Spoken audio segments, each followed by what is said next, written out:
Hey, we've been in this series called Wide Awake, and throughout it, we have been following really Saul and Jonathan, but mostly Jonathan, and learning how to implement kind of the Jonathan factor into our life and seeing the different things that he's been doing. And the first thing was we looked at the choices that we have in front of us and the choice to live, and then from there we looked at that you and I need to be men and women who take initiative. Jonathan really showed us how to do that, right? Just do something, right? That's what we talked about.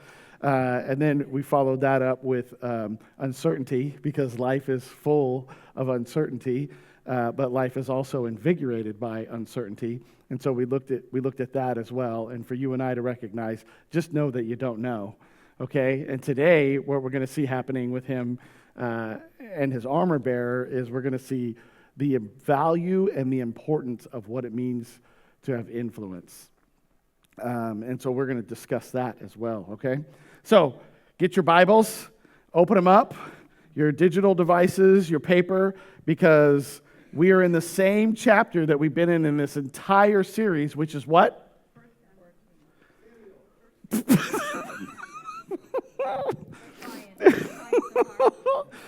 Hold on. Let me look at my notes. 1 Samuel 14. It's the same few verses every week. So I'm going to ask you again next week, y'all. And that we got to get this talk back church thing happening, okay? Oh, my. All right.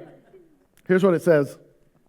The Word of God in verse 1 says that one day Jonathan, son of Saul, said to his young armor bearer, "Come, let's go over to the Philistine outpost over to the other side." But he didn't tell his father, right? And then it talks about Saul, his dad, was staying on the outskirts of Gibeah under a pomegranate tree in Migron. And it goes into this. It talks about who is with him. He has 600 soldiers with him. There's some those Levites and priests that are with him as well. And then in verse 4, it talks about on each side, because Jonathan had left, on each side of the pass, Jonathan intended to cross. To reach over to the Philistine outpost was a cliff. One was called Bozez, the other Sana.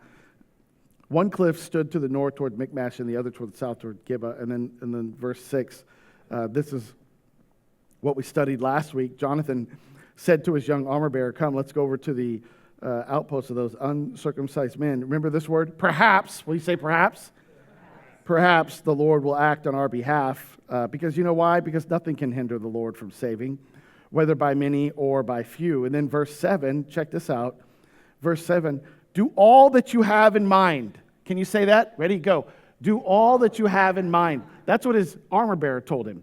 Do all that you have in mind. Go ahead. I am with you, heart and soul. Wow. Could you imagine that kind of response? That kind of response to somebody that pitches this outlandish idea. I am wondering how many people are like that in your life? How many people would respond the way that the armor bearer responded to Jonathan? How many people in your life would respond the same way? Like if whatever, like maybe you woke them up in the middle of the night or something, or maybe whatever, it's just a day, and they're daydreaming, or they're just sitting there and they're scrolling, right? They're just sitting there, they're not doing anything. But you then begin to pitch this crazy idea, this outlandish idea. Like it is remarkable, all the things that you have envisioned. And it's going to be big, and it's going to be grand, and it's such a huge thing, and God maybe will help us, and it's just going to be this incredible thing. But in order for this crazy, outlandish, ridiculous idea to work, I need you to be alongside me. I need you to help me to make this happen, for it to succeed. How would you respond to that person?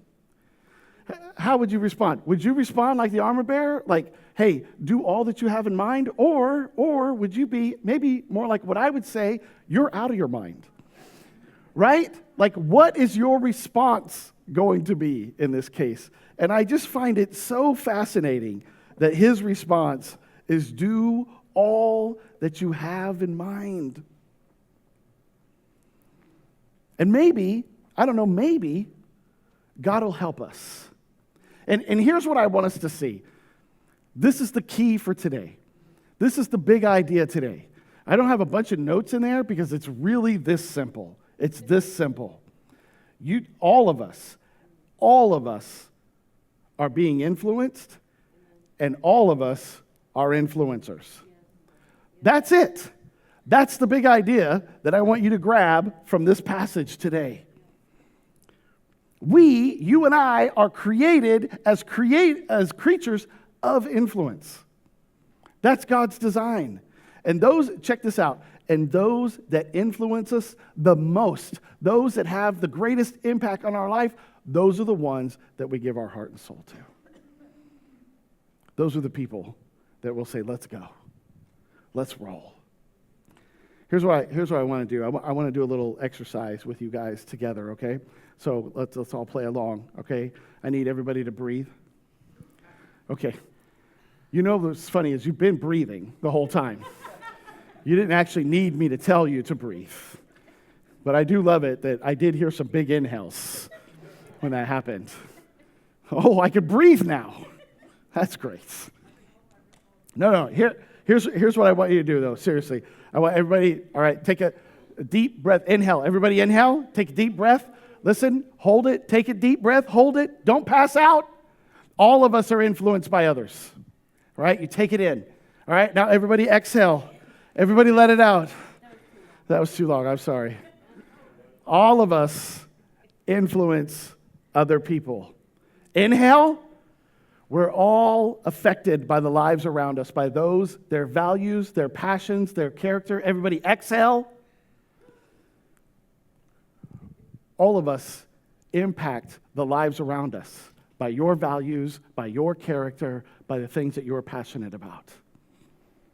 Life is so simply about breathing in and breathing out in so many different ways in our life. Literally for life and literally informing life. This is God's design. And we're going to go through this and see how incredible it is. We are all influenced by others, and we all influence others. And sometimes, check this out, sometimes that could be such a wonderful thing, and sometimes it could be a destructive thing. It really depends on who we are and who they are. I'll let that sink in for a minute. Who is influencing you? Like, there's so many times in life we just don't think about those things at all. We don't give it a thought. Who are you hanging out with? Where are you hanging out? What do you do? Where do you go? How do you spend your extra time? Because here's what I want us all to understand and grasp and know this. We are all being formed. We are all being formed, whether you know it or not. We are either being formed by the world or we're being formed by the Word. But you're being formed. It's happening. And we go, oh, no, I'm just me, man. I'm just me. No, there are other influences that are impacting you in your life. Sometimes we're just absolutely unaware of how much we've been influenced by others until we realize how much we're like them. You know what I'm talking about? Man, Kathleen, when we lived in Katy, Texas, she ran the admissions office at a private Christian school, and she started in this office by herself and getting all the things organized, but eventually, as the school kept growing and growing, she brought other teammates on with her and brought a couple of other ladies with her onto this team, and they just formed this great team together for the school. And what was so funny is how much all three of them, because they just spent so much time together and their influence was so huge on how much they sounded like each other, they acted like each other, they loved all the same things. It was amazing when you just saw these three. But here's the other thing too, is they would do anything for each other. Anything. Anything that they needed, they would do it for each other. Have you ever grown up in a relationship with somebody that you don't like very much? Have you ever had any of those relationships right? And when we're with those people, we're like, I'm not going to be like him or her. Like, there ain't no way I'm going to be like Uncle Jed. Like, that guy's crazy. Or maybe as your parents, like you're like, there's no way I'm going to be like my mom, and there's no way I'm going to be like my dad. But the funny thing is even in taking that approach, you're still being influenced by them because you're running in the polar opposite direction. It's still happening. And in our pursuit to not be like them, we still find all these little tiny tidbits of that person that is in our life. Isn't that fun? Sick people influence us, right? You got a virus, huh? They're breathing out, we're breathing in. That's how that works. Got the flu? Hey, I'm Gen X, man. Gen X and older, we didn't care, y'all. We didn't care. We were like, I'm going to work sick. I'm going to school sick. I don't care if you come to work sick. I don't care if you come to work. Like, it don't matter. We're just trying to get things done. And then 2020 hit. And everybody's like, you stay away from me. Do not come near me. Didn't used to be like that. We exhale into people's lives and vice versa. We are all influenced by those that we are in close proximity to. I guess you could say you have your own unique aroma. We spend our lives inhaling, and sometimes we have no idea what we're breathing in. We are oblivious to what is affecting our lives. Jonathan has this moment in Scripture that we read in this story where he knew that he could not influence his father, but he could influence a friend.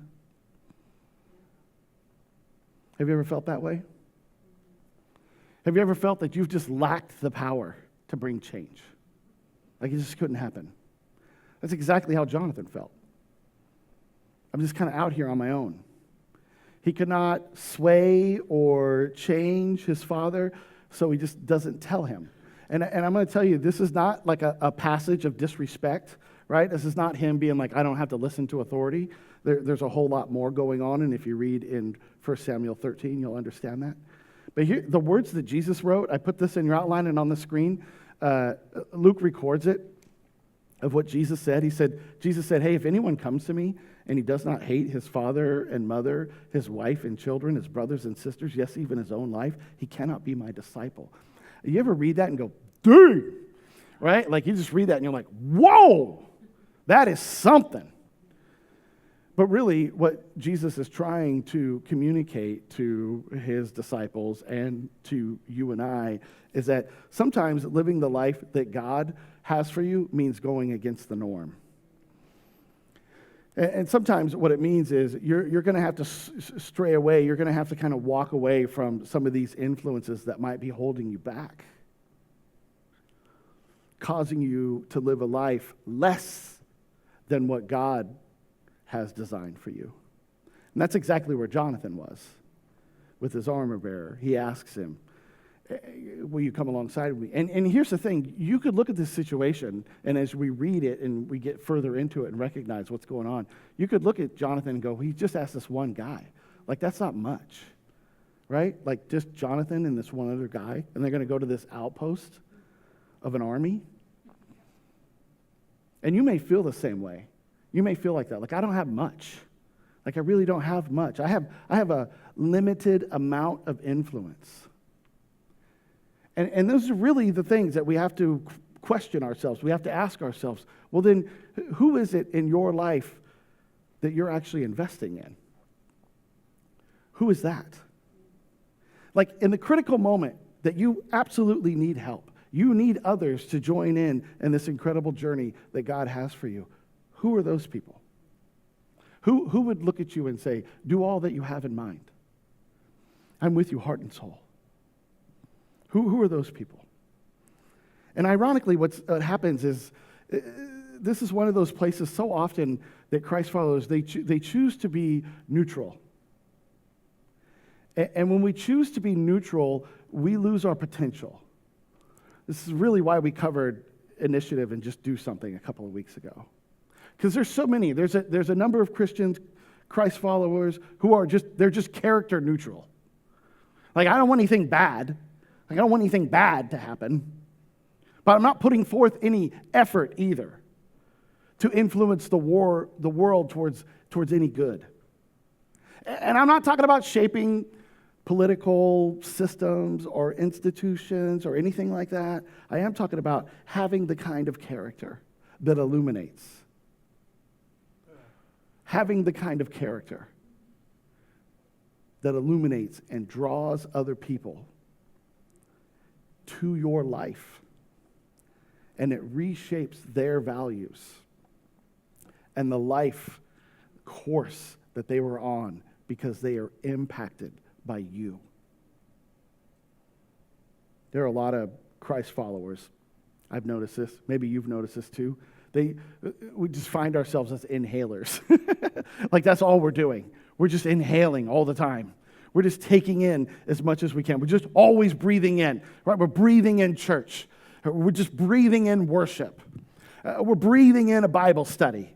We're just breathing in. We're just breathing in small groups with my other believers. And all we're doing is we're just breathing in. And we're just breathing in, and right? And it's like, just take a deep breath and hold it, and then breathe and hold it, and breathe and hold it. And eventually, just breathing in becomes unhealthy.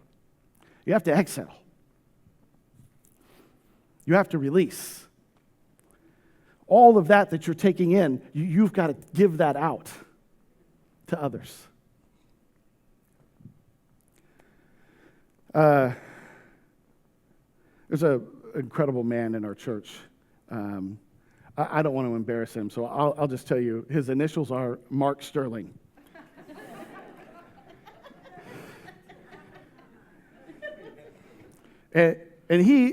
Mark is awesome, man. And Mark, from the moment I got here, Mark has been incredible. And the thing about Mark is, Mark loves his church. He's been here for a long time, way before I showed up. And he is just one of those guys that he's always inhaling, right? Like he's taking it in. He's at church all the time. He's incredibly faithful. He's always at church.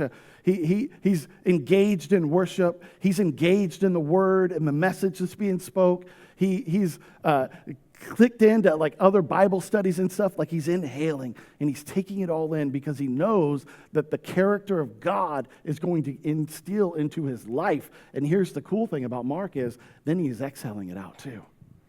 Like he's not just inhaling all the time. Like the guy shows up on Sunday mornings long before many other people are here. And what I've seen him do is he finds spots on the floor and he goes and grabs a vacuum. And he just starts vacuuming the floors. He's like, oh no, this is a spot right here that I'm just going to clean it up. He doesn't do it all the time, but if he sees something, he does it. Just exhaling. I don't know if you guys know this or not, but he's the one behind the coffee, right? He is here early, faithful, filling up all those coffee jugs out there for us and keeping them full so that we could be caffeinated and worship the Lord. Like this is what Mark does. And people that come like within him and in his little area, this circle, like he's just encouraging them and he's just speaking kind words. And this is just not me telling you this. I've had other people tell me this about Mark. But I personally had Mark come up to me and talk to me about the difference that a message made in his life. He's just taking in God, but then he's breathing it out. And here's the crazy thing about Mark is, I know Mark a little bit. He's lived some crazy life. He's had some ups and downs in life. Like he and I prayed together in Costco during one of his down seasons. And then I feel like the next day in Winco we prayed together. Like, he's been through some down times, but here's the crazy thing about Mark is he's just exhaling the love of Jesus, and it doesn't matter that he's down. He's still exhaling it out and being this positive influence. Listen, everybody inhale, and then everybody exhale.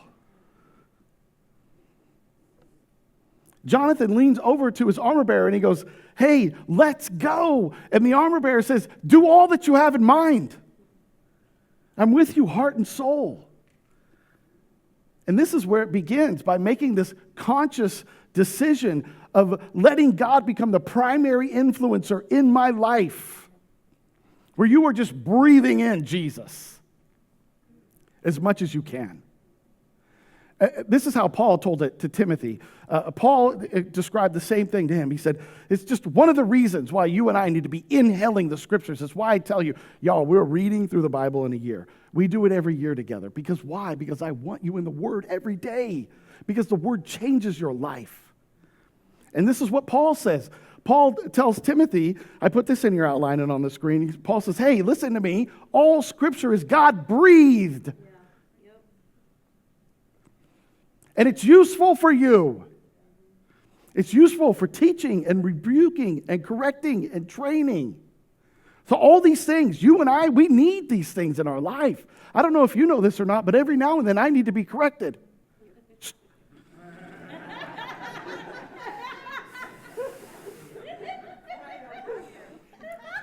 Let's move on.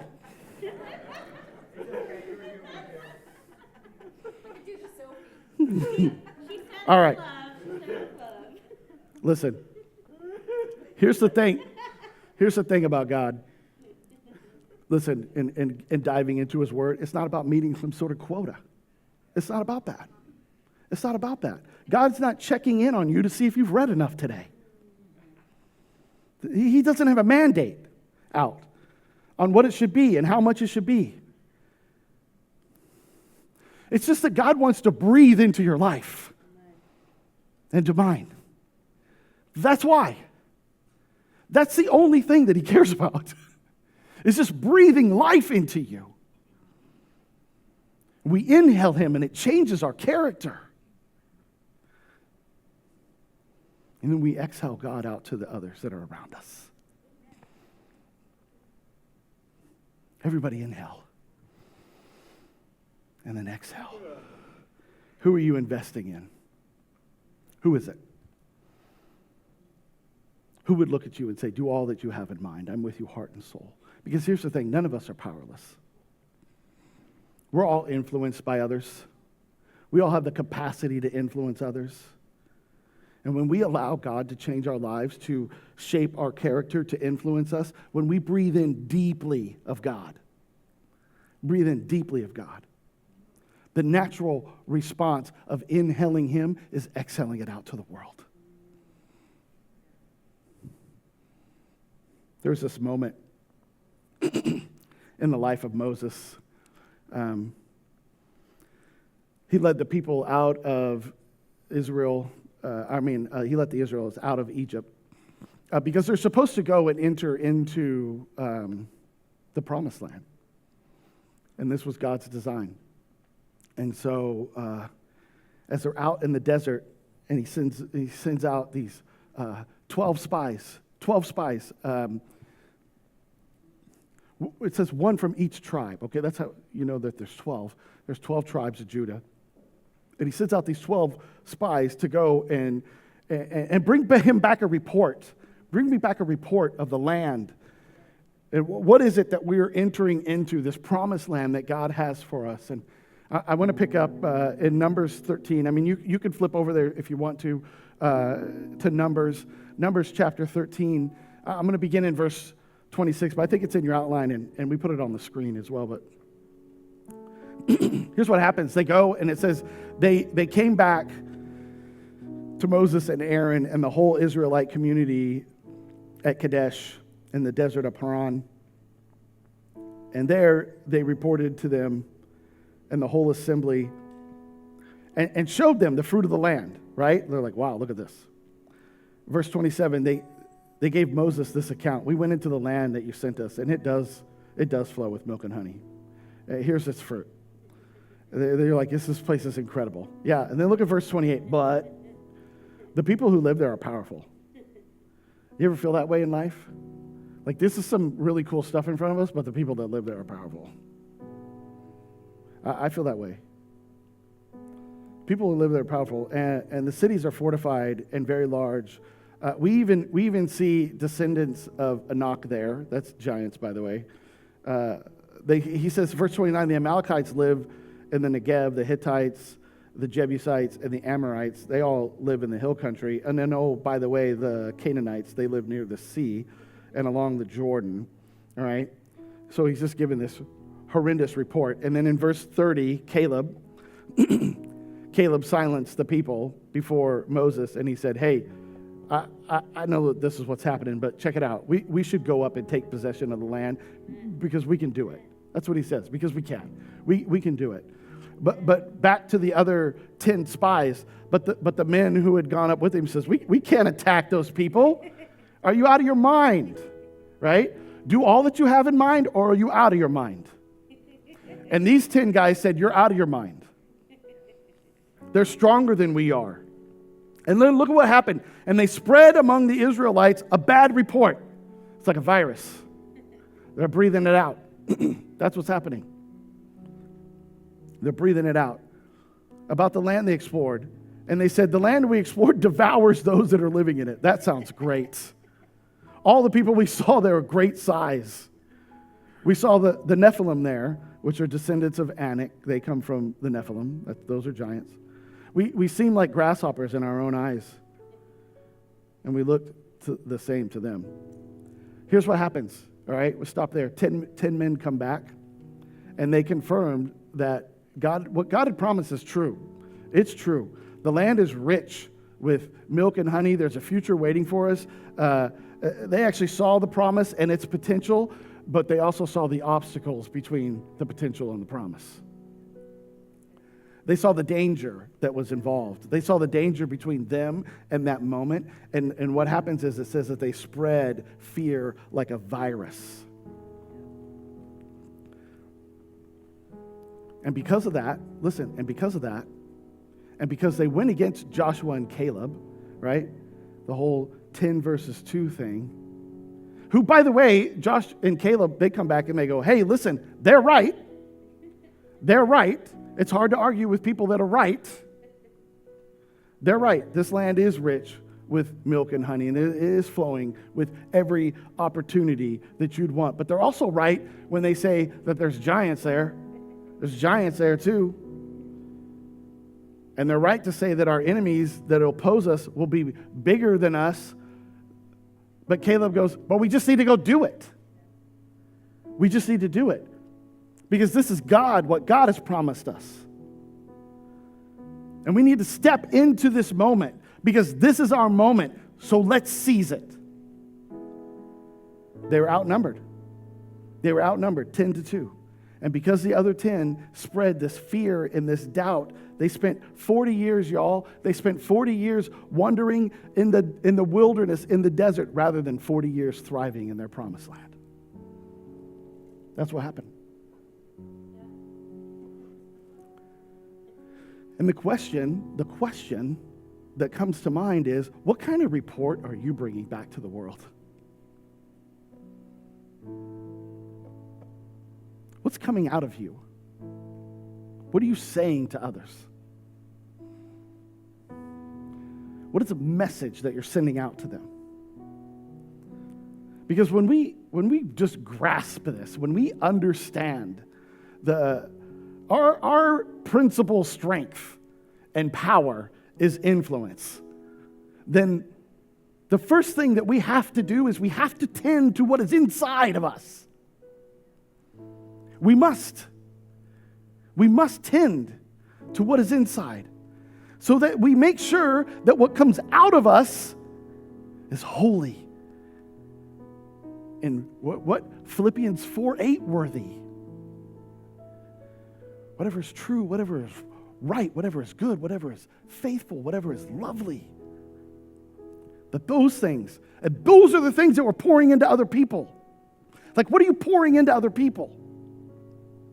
See, there has to come this point in our life where we give up on the bitterness, where we give up on the anger, we give up on the jealousy, we give up on the envy, we give up on the greed. We give up on the arrogance and the pride because is any of that of God? See, I don't want that in me. So I need to get it out. I don't want that stuff inside of me because that's the stuff that I will be pouring out into other people and into the world. Then you have to take up what has been entrusted to you. And you have to step into this moment and say, God, I finally see it. I see what you're talking about, this nuclear potential in this moment. There is this momentum that's waiting for me to pour into other people. So inhale everything that God has for you in your life. Inhale the life of Jesus, that he died for you. But folks, stop holding your breath and start exhaling it back out. Breathe in and breathe out and breathe in and breathe out and breathe in and breathe out life. And let me tell you this. The moment this happens, the moment that you start breathing out hope, the moment that you start breathing out love, the moment that you start exhaling joy, the moment that you start exhaling compassion and intention, people are going to come to you and they're going to beg for you to give them mouth-to-mouth resuscitation. Because they're going to say, whatever it is that I want what you're breathing out. Of whatever has been breathing into you, I want that in my life.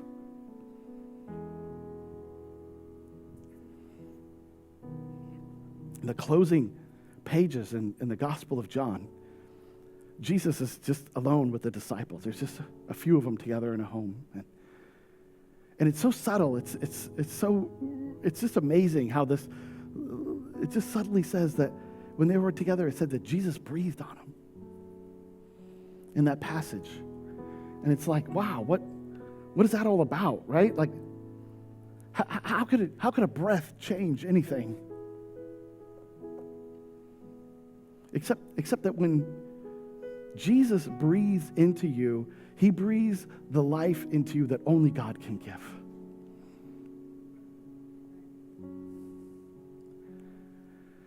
And Jonathan leans over to his armor bearer. And he says, hey, let's go over to this Philistine outpost. Like, perhaps the Lord will act on our behalf.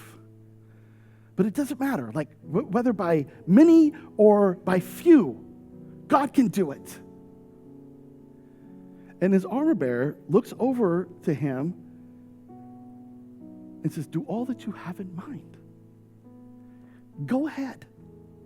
I'm with you. Heart and soul. Let's go. Y'all, let's begin that. Let's begin living our lives in such a way that others are compelled to go wherever you go.